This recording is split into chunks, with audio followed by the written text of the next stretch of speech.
Ratchet and Clank Going Commando, the second entry in the Ratchet and Clank series, was certainly an interesting yet pretty fun experience. The game was certainly a huge improvement from Insominac games from the first Ratchet and Clank, adding features like quick select pause, upgradable weapons, and much more that we continue to see in today's games. It is pretty safe to say Going Commando has massively pioneered the series in my opinion, with the amount of updates it has. Hi everyone, my name is RC3 and welcome to my channel. Today I'm going to be talking about Ratchet and Clank Going Commando after my playthrough. If you do like this content, be sure to like and subscribe. It helps me out and it lets the algorithm know that you are enjoying this. Anyway, let's get back to Ratchet and Clank Going Commando. The game starts off immediately with Ratchet and Clank participating in an interview for a show called Behind the Hero. Ratchet explains him and Clank really haven't been doing a whole lot after defeating Chairman Drac. Well, except having a wiener roast at Al's. Immediately after Ratchet states, no one needs a hero right now, him and Clank both teleport immediately to meet a guy named Abercrombie Fizzwidget, the founder and CEO of a company called Megacorp. Right away, it is very obvious Ratchet has changed a lot. He seems to be a lot more mature than he has, but not to mention he has an entirely new voice actor in this game, James Arnold Taylor, who will continue to voice Ratchet in all future titles. It is a bit jarring to hear if you played this right after the first game, but I still think it's an absolute best voice. Mr. Fizzwidget explains to Ratchet and Clank that the thief has stolen an experiment and that he needs Ratchet's help getting it back to him. Mr. Fizzwidget doesn't leave out Clank though, offering him employment with Megacorp, and he even gets a small apartment. Both heroes agree to help out and Ratchet is sent off for training. After training, Ratchet is tasked with traveling to a flying laboratory on planet Aranos, where the experiment was last seen. This planet is extremely easy for me, but this is the first planet and basically acts as a tutorial. Ratchet ends up finding the experiment, but just before he can grab it, the thief manages to steal it again. Ratchet calls Fizzwidget to explain what happened, and he finds his way on planet Uzla to find any clues where the thief went. Planet Uzla is still extremely easy, but I feel like I was playing the original game again, starting out with no helipack or anything. But in this case, Clank at all. Platforming thankfully was not difficult without Clank on this planet, but it is still annoying.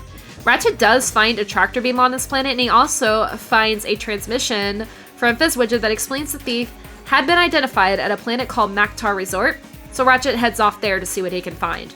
Mactar Resort is a super cool planet. It actually is supposed to be a casino, which explains why there's slot machines all over the planet. You can actually hit these, but results may vary.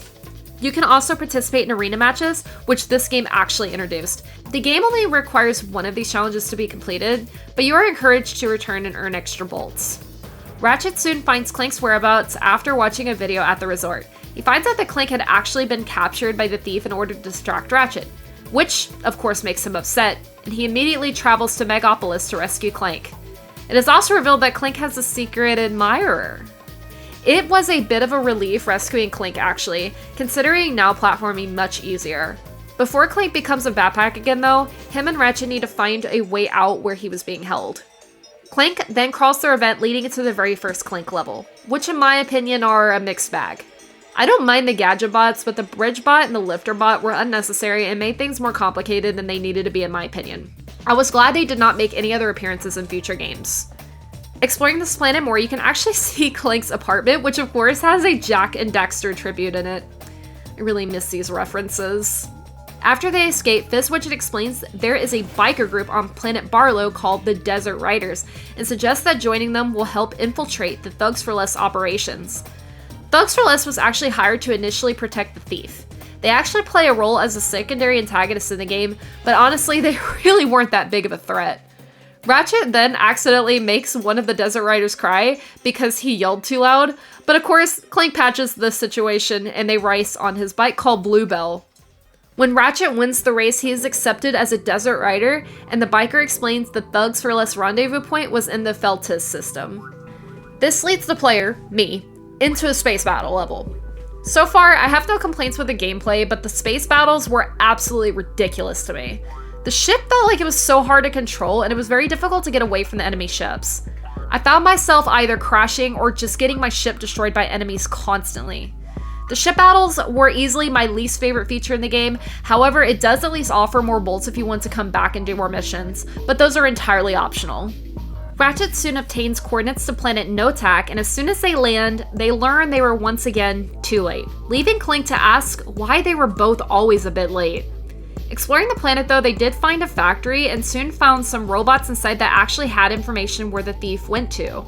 They of course demanded payment, seems to be a theme in the Ratchet and Clank series, and Ratchet and Clank learned the thief had placed a large order and was now on planet Siberius with the experiments. Ratchet soon confronts the thief directly, actually managing to get the experiments back for Fizzwidget. Ratchet calls him in excitement, who then asks to meet him on planet Tobara. Once the two land there though, Fizzwidget crushes their ship, leaving Ratchet and Clank deserted on the planet. Clank accuses Fizzwidget of doing it on purpose, but Ratchet disagrees and suggests to wander around the planet for a solution. After exploring the cave, the two run into the thief once again, who demands them to hand over the experiment.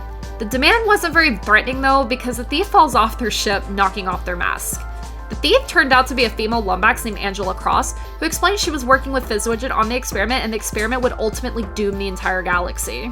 Of course, at this point, Ratchet's ship is still destroyed, but wandering around getting crystals in a desert for a while causes the strange dude to magically repair a ship. This ends up being another area to return for bolts, but it's a huge pain to try to find all the crystals. Ratchet and Clank soon leave for planet Dobo as soon as their ship is repaired, only to find Angela's claims were correct. They find an ad for a protopet that was recorded on planet Baldrin, so they set off there in hopes to warn Fizzwidget about what they discovered. After visiting Baldrin, they found Fizzwidget and tried to persuade him to destroy the experiment, but there was no luck. Ratchet and Clank are now accused of trying to assassinate Fizzwidget, leading them to getting arrested and imprisoned by the Thugs for Less security team. Clank's secret admirer actually makes a reappearance here, helping Clank escape. Clank soon finds Ratchet and they both escape, trying to figure out how to get their ship out of the force field. While figuring this out, they receive a transmission and find Angela has been captured herself for the Thugs for Less.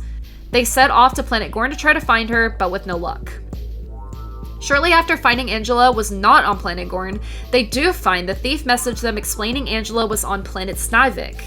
Ratchet and Clank soon fly there, defeat the thug, and rescue Angela. Angela shows a Ratchet a transmission from planet Smolg, showing them that the protopet was being distributed by Megacorp's distribution facility. Angela also shares that she had found her old Megacorp ID on planet Grelblin, her home planet, so she asked Ratchet and Clank to meet her there. Planet Grelblin, in my opinion, is easily the worst planet. This planet is literally just planet Tobora with snow. You're supposed to search around for moonstones, and the same guy that repaired your ship before can move a giant rock out of your way and give you a hypnotic part that's needed for later. Planet Smolg was a very interesting planet for me, as it requires a lot of flying around and confidence you'll land properly on the landing pads. It's a neat level design, but it can be nerve-wracking to play since it can be hard to accurately land Ratchet safely when he is flying in the air.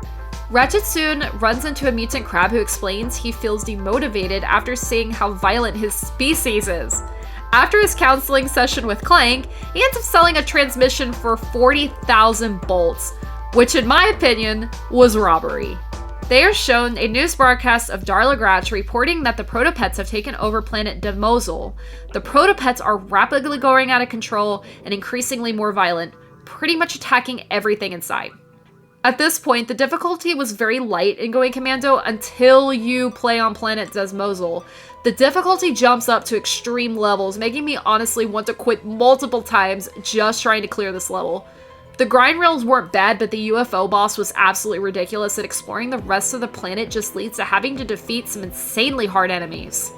The protopets weren't super hard, the only difficulty with them is just that they reproduce quick, but the normal enemy soldiers were absolutely ridiculously hard at this point. I wouldn't recommend even trying this planet without at least the bouncer. I did wonder though if there was a mod that can be made to see how many protopets can spawn before the game crashes. After finally finishing exploring this planet, Ratchet finds a hypnotist that puts together 3 hypnotic parts for him to use to hypnotize robots. These 3 parts are actually on planet Smolg, Demozul, and Gremlin. Ratchet travels back to planet Gremlin to use the hypnotizer and finds Angela, who shares that, well, she has found her ID badge.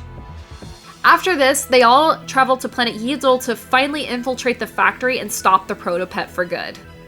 After infiltrating the factory and finding the protopet duplication room, Clank's secret admirer actually shows them a video about Captain Quark wanting to use the protopet to restore his reputation. Mr. Fizzwidget appears from behind them and shoots her down, and it turns out he was just Captain Quark in the costume the entire time. Quark then takes Ratchet, Clank, and Angela and claims on live video that they were the cause of the menace, and that Quark himself can stop the protopet using Angela's helixomorph. Unfortunately, the helixomorph malfunctioned, causing the protopet to become a giant and eat Quark. Ratchet defeats the protopet, thankfully the final boss here, and the protopet spits out Quark. It is soon revealed that Quark had Viz Widget locked up in a supply closet the entire time, and Clank explains that the helixomorph malfunctioned because Quark had the batteries in backwards. Clank mourns the loss of his female admirer, but Ratchet does end up fixing her up for him. The game finally ends with everybody celebrating victory in Clank's apartment and Quark finding a new job as a Megacorp test dummy for the Crotchetizer, causing him unbearable pain. After this game, it baffles me how Ratchet and Clank are still putting up with Quark, but I suppose getting eaten alive would change a person for the better. I thought the twist villain thing was really funny here because it does fit Quark, even though it wasn't a mystery, it was him to begin with. Overall, I really enjoyed playing Going Commando, but one issue I had with it was throughout the game it felt super easy and then immediately just went up into super difficult mode. I really had a hard time defeating the 2 final planets, but it was rewarding once the game was finally complete. Going Commando, in my opinion, is one of the most important games in the series, introducing so many new features that remain in today's games. One thing about these features, though, is I wish it was a bit easier to mod weapons, because you can mod weapons in this game, but you have to visit Slim Cognito each time. But it wasn't a giant deterrent for me. The game is still beatable without mods. I actually did manage to beat it without any mods on my weapons, but they still needed to be upgraded. It is so obvious why Ratchet and Clank Going Commando is a favorite for most. I had a lot of fun playing it, and if you haven't played it yet, you definitely should.